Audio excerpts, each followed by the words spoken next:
ഞാനൊരു തീവ്രവാദിയാണ് എന്നാണ് നിങ്ങൾ വിചാരിക്കുന്നതെങ്കിൽ അല്ല. ജനറൽ കമ്പാർട്ട്മെൻറ്റിൽ കയറി അകത്തോട്ട് കയറാൻ പറ്റാണ്ട് അവിടുത്തെ ബാത്റൂമിൻ്റെ ഫ്രണ്ടിൽ നിൽക്കേണ്ടി വന്ന അവസ്ഥയിലാണ് എൻ്റെ ലുക്ക് ഇങ്ങനെയായത്. ഈ ഒരു അവസ്ഥ ആർക്കും വരുത്തല്ലേ റബ്ബേ എന്നാണ് എൻ്റെ ദുആ. അപ്പോഴാണ് എനിക്ക് ദിയ അത്തർ സജസ്റ്റ് ചെയ്തത്. ദിയയുടെ അത്തർ തേച്ചാണ് ഞാൻ ഇത്രയും നേരം പിടിച്ചു നിന്നത് ഗൈസ്. അപ്പോൾ ഞാനും ഷഹനയുമായിരുന്നു ഇപ്രാവശ്യത്തെ ജനറൽ കമ്പാർട്ട്മെൻറ്റ് ഒഫീഷ്യൽ സെക്യൂരിറ്റി. ആൾക്കാർ വരുമ്പോൾ മാറിക്കൊടുക്കും, ആൾക്കാർ ബാത്റൂമിൽ കയറി ഇറങ്ങിപ്പോകും. അപ്പോൾ ഇയാളെന്താണ് ഈ കാണിക്കണതെന്ന് വെച്ച് കഴിഞ്ഞാൽ ഇയാൾ തമ്പാക്ക് സെറ്റ് ചെയ്യുമായിരുന്നു ഗൈസ്. നമ്മൾ കാണാതിരിക്കാൻ തമ്പാക്ക് സെറ്റ് ചെയ്ത് വായിലിട്ട് കൊച്ചു കള്ളൻ ചവച്ച് കുറച്ച് കഴിഞ്ഞപ്പോൾ ഞാൻ നോക്കുമ്പോൾ തുപ്പിക്കളയുണ്ടായിരുന്നു. അങ്ങനെ നോക്കുമ്പോഴാണ് ഇത് ഇപ്പോഴത്തെ ഈ ബംഗാളിയും കൂടെ ഇതേപോലെ പ്രൊഫഷണലായിട്ട് എല്ലാ സ്റ്റെപ്പും നമുക്ക് കാണിച്ചു തന്ന് നമ്മൾ വളരെ ആസ്വദിച്ച് അയാൾ തമ്പാക്ക് തിന്നിട്ടിരിപ്പുണ്ടായിരുന്നു.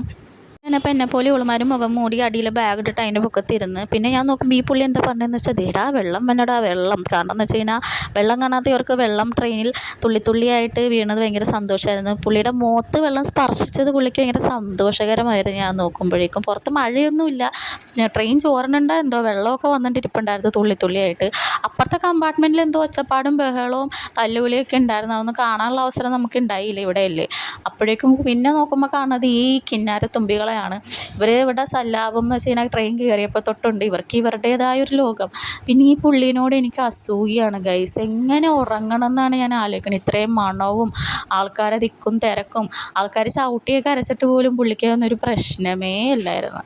അപ്പോഴാണ് തമ്പാക്ക് എന്ന ബംഗാളിയുടെ പെട്ടി ഫ്രീ ആയത്. പുള്ളി എൻ്റെ സൈഡിൽ കിറിഞ്ച് കിടപ്പുണ്ടായി. ആ പെട്ടിയിൽ അപ്പം നമ്മൾ കുറച്ച് നേരം ഇരുന്ന്. അപ്പോഴാണ് അത്രയും നേരം കഴിഞ്ഞ് നമ്മളൊന്ന് ഇരുന്നത്. അവൾമാരും എൻ്റെ അടുത്ത് ഇരിപ്പുണ്ടായിരുന്നു.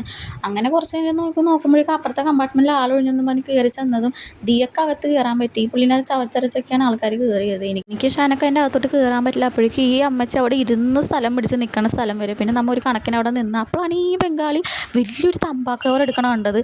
എന്താണാവോ ഇതിന് മാത്രം ചെയ്യാൻ പോണെന്ന് നോക്കിയപ്പോൾ തെറ്റിദ്ധരിച്ച് ഗൈസ്. ചായക്കടക്കാരന് പൈസ കൊടുക്കാൻ വേണ്ടി പുള്ളി തമ്പാക്ക് കവർ എടുത്തതാണ്. തമ്പാക്ക് കവറിൽ വരെയാണ് ഇവരെ പൈസ.